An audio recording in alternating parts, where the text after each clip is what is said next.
সিভির career objective নিয়ে আমার মতো প্যারা খাচ্ছেন কে কে? তাদের জন্য এই ভিডিওটা। আহ, আমরা জেনারেলি যেটা করি, আমরা একটা ক্যারিয়ার অবজেক্টিভ দাঁড় করাই, তারপর সেটা সব সিভিতে একইভাবে লিখে রাখি এবং সেই সিভি গুলো সব জায়গায় ড্রপ করি। এটা একটা ভুল প্রসেস। কারণ প্রত্যেক সিভির ক্যারিয়ার অবজেক্টিভ হতে হবে ইউনিফাইড, ডিফারেন্ট হতে হবে। কারণ সিভির ক্যারিয়ার অবজেক্টিভে অবশ্যই আপনি যে পোস্টের জন্য অ্যাপ্লাই করছেন ওই পোস্টের নাম মেনশন থাকতে হবে এবং ওই পোস্টের রিকোয়ারমেন্টের সাথে আপনার যে কোয়ালিফিকেশন গুলো আছে, আপনার যে এক্সপেরিয়েন্স গুলো আছে বা আপনার ব্যাকগ্রাউন্ড যেসব অ্যাক্টিভিটিস গুলো আছে সেগুলো অ্যালাই করে কিনা বা অ্যালাই করানোর মতো করে উপস্থাপন করতে হবে। তো চলুন আমরা খুব কুইক একটা ইনসাইট শেয়ার করি কিভাবে আপনি এআই দিয়ে খুব দ্রুত ক্যারিয়ার অবজেক্টিভ দাঁড় করাতে পারবেন। সো আমি আমার স্ক্রিনটা শেয়ার করছি। এখানে আমি আগে থেকে আমি কিছুদিন আগে নগদের বিজনেস সেলসের জন্য একটা এপ্লাই করেছিলাম। তো সেখানে আমি হচ্ছে একটা ক্যারিয়ার অবজেক্টিভ দাঁড় করিয়েছিলাম। সেটা আমি এখানে মেনশন করছি। তো আমি তো তার আগে আমি আ আ নগদের টেরিটরি অফিসারের জন্য একটা ক্যারিয়ার অবজেক্টিভ দাঁড় করিয়েছিলাম। তো সেটা আমি শেয়ার করব এখানে। পরে দেখাবো কত ইজিলি আপনি হচ্ছে অন্যান্য সিভি গুলা আপনি সিভির ক্যারিয়ার অবজেক্টিভ আপনি রেডি করতে পারবেন। সো আমি তাকে বলছি ১ম এ যে, "I need a dynamic" ChatGPT কে বলছি, "I need a dynamic career objective for a post of territory officer in Nagod, which is a mobile banking sector in Bangladesh. At first, I will provide you all the details. When I will tell you to start writing, then you will write." ওকে? তারপর আমি আমার existing আমি ১ম এ হচ্ছে নগদের যে ছিল territory অফিসারের যে ইয়াটা ছিল সার্কুলার ছিল আমি সেটা LinkedIn এ যেয়ে আমি এখান থেকে কপি করে আমি হচ্ছে আ আমি পুরাটা কপি করে আ এই যে টেরিটরি অফিসারের যে সার্কুলারটা আপনারা দেখতে পাচ্ছেন, আমি ১ম থেকে লাস্ট পর্যন্ত আমি ডিরেক্ট এখান থেকে কপি করে আমি হচ্ছে আ ChatGPT কে কমেন্ট দিছি। তো কমেন্ট দেওয়ার পর সে আমাকে আ আমি যে অন্যান্য ইনসাইট গুলো দিব বলছি, সেজন্য সে ওয়েট করছে। তারপর আমি তাকে আমার আমার যে এক্সট্রা কারিকুলার এক্টিভিটিস গুলো ছিল, আমি আমার একটা এক্সিস্টিং সিভি থেকে আমি আমার কো-কারিকুলার এক্টিভিটিস গুলো এখান থেকে আমি ডিরেক্ট কপি করে আমি আ আ ChatGPT কে আমি বলছি আমার যে কো-কারিকুলার এক্টিভিটিস গুলো আছে, সে এগুলো সেভ করে রাখছে। মেমোরি আপডেটেড আপনারা দেখতে পাচ্ছেন। তো আমি তাকে বলছি, "And mention that I have a strong grip on Microsoft Excel, including VLOOKUP, XLOOKUP, if error for industrial purpose." কিছুদিন আগেই আমার বন্ধু রিজভী যে ম্যারিকোতে ম্যানেজমেন্ট ট্রেনি ছিল, সে আমাদের একটা সেশন নিয়েছিল যেখান থেকে খুব ইন্ডাস্ট্রিয়াল পারপাসে আমরা মাইক্রোসফট এক্সেল সম্পর্কে জানতে পেরেছিলাম। VLOOKUP, XLOOKUP তেমনই ২ টা টুলস আমি মেনশন করতে বলছি। তারপর বলছি, "okay, draft a career objective for me now where mentioning the post name of the company is mandatory." আমি বলে দিছি যে ম্যান্ডেটরিলি যেন সে কোম্পানির যে পোস্টটা সেটা মেনশন করে। তারপর সে আমাকে একটা ক্যারিয়ার অবজেক্টিভ দিয়েছে এখানে আপনারা দেখতে পাচ্ছেন, যার মধ্যে সে ১ম এ বলতেছে, "to leverage my expertise in sales strategy, team management and market development as a territory officer at Nagod, contributing to the growth of the organization by driving distribution coverage, achieving sales target and expanding business opportunities with proven leadership skills earned through roles such as director of scholar segment at Khulna University Career Club, an executive member of Khulna University Business Club, combined with the proficiency in Microsoft Excel for industrial purpose. I aim to enhance operational efficiency and foster sustainable business relationship." তো আমি চিন্তা করলাম এখানে কিছু change আসা উচিত আর কি। আমি কিছু অ্যাডজাস্টমেন্ট করতে বললাম। আমি বললাম যে, "ওকে, তুমি চাইলে আমার এখানে কিছু আমার যে কিছু কাম আ অ্যা ইয়ে ছিল, ট্রেনিং ছিল, তুমি সেগুলো এড করতে পারো।" তো আমি বলে দিলাম। ইউথ লিডারশিপ সামিটে আমি অংশগ্রহণ করছিলাম। ২০১৯ সালে আমি হচ্ছে বিওএলসির মেম্বারশিপ আছে আমার। তারপরে যে ৪ দিনের জব রেডিনেস ট্রেনিং আমি ক্যারিয়ার হাব থেকে পাইছিলাম, ব্রাকের।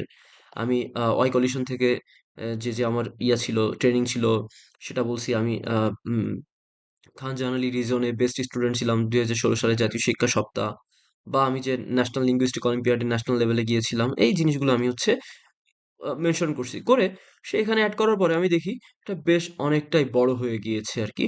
তো আমি বললাম, "ঠিক আছে, তুমি একটা কাজ করো, সব তুমি এড করো না।" আমি তাকে এই যে পুরাটা আমি তাকে দিলাম, দিয়ে বললাম যে সে ২ টা আমাকে প্রোভাইড করছে। আমি ২ টাকে মার্জ করতে বললাম যে, "মার্জ থিস টু ইচ আদার।"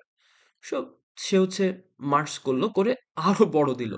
আমি বললাম যে, "is it professional, you confirm?" হ্যাঁ? তো সে আমাকে একটা বলল যে, "হ্যাঁ, এটা প্রফেশনাল।" যে, "ইজ ইট সাউন্ড রোবোটিক?" এমন একটা রোবোটিক লাগতেছে। তো সে আমাকে বলল, "ঠিক আছে, চলো তাহলে আমরা হচ্ছে যে it's professional but I see how it might feel a bit formal or overly polished which can sometimes come across as robotic." Okay, সে আমাকে বলল, "চলো আমরা একটা রিভাইজড ভার্সন তোমাকে দিচ্ছি।" তারপর সে আমাকে একটা রিভাইজড ভার্সন দিল। যে আমরা দেখতে পাচ্ছি এটা অনেকটা হিউম্যানিটাইজড। তো এখানে যেমন স্টার্টিংটা দেখেন যে I am to contribute to the dynamic growth of Nagad as territory officer leveraging my experience in sales strategy, এবং সে আমাকে পুরোপুরি একটা দিল আর কি। আমি বললাম যে ওয়ার্ড কাউন্টটা অনেক বেশি হয়ে যাচ্ছে, আমার ওয়ার্ড কাউন্টটা একটু কমাতে হবে আর কি। তো আমি ওয়ার্ড কাউন্টটা কত জিজ্ঞেস করলাম, সে বলল যে ১২০ ওয়ার্ডের। আমি বললাম যে দ্যাটস ওকে।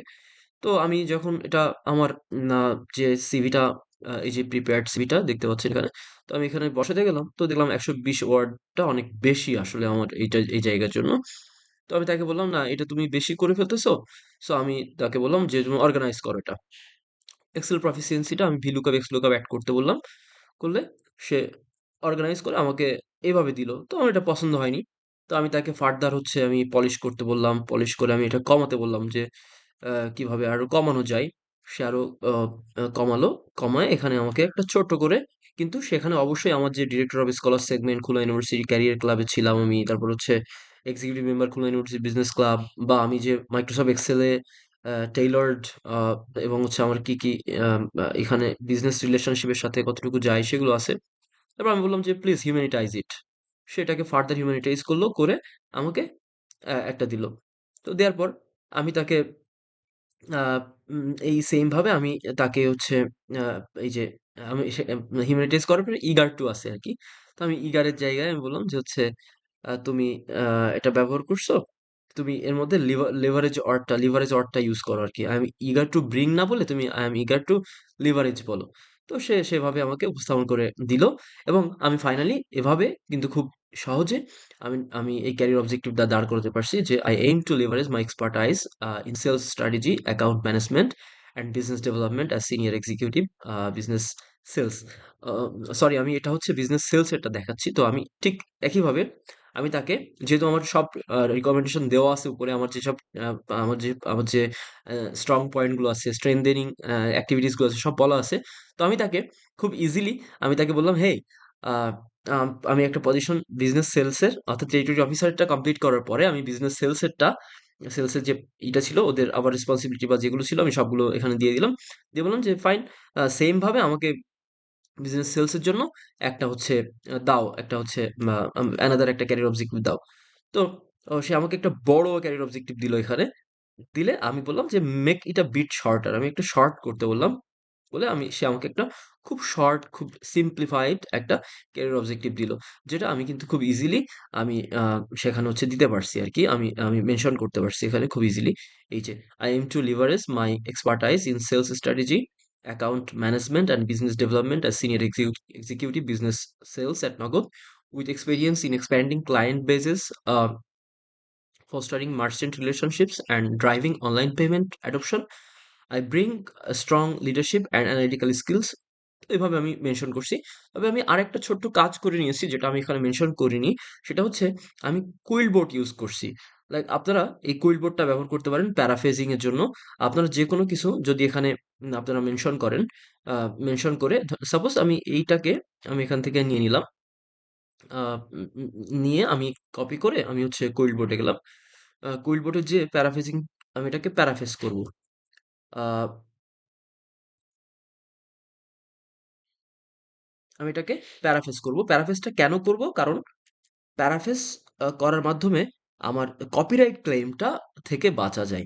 অনেক সময় আমরা এখানে কপিরাইটের কোনো ব্যাপার নেই। এটা আমরা ক্রিয়েট করছি। কিন্তু অ আপনি চাইলে প্যারাফ্রেজ করে নিতে পারেন। বিভিন্ন সময় যেমন হচ্ছে থিসিস লিখতে যেয়ে আমরা যখন ইগুলো পাই, থিসিসের অনেক ইন্ট্রোডাকশন বা হচ্ছে আমরা আ যখন হচ্ছে আ উম আ উম যে আমরা বিভিন্ন যে ব্যাকগ্রাউন্ড স্টাডি গুলো সম্পর্কে বলি, তখন কিন্তু আমরা এই প্যারাফ্রেজিং টুলটা অনেক ইউজ করি। তো আমরা প্যারাফ্রেজ করতে পারি, রি-প্যারাফ্রেজ করতে পারি। প্যারাফ্রেজিং বা রি-প্যারাফ্রেজিং এর মাধ্যমে আমরা কিন্তু খুব সহজে একটা আ সিভি ক্যারিয়ার অবজেক্টিভ এভাবে দাঁড় করাতে পারি। So that's all for today. আপনারা এভাবে খুব সহজে এআই টুল ব্যবহার করার মাধ্যমে ক্যারিয়ার অবজেক্টিভ দাঁড় করাতে পারেন, এবং আ এর যে অ্যাকসেপ্টেন্স রেটটাও অনেক বেশি হবে ইনশাআল্লাহ। Thank you very much. আল্লাহ হাফেজ।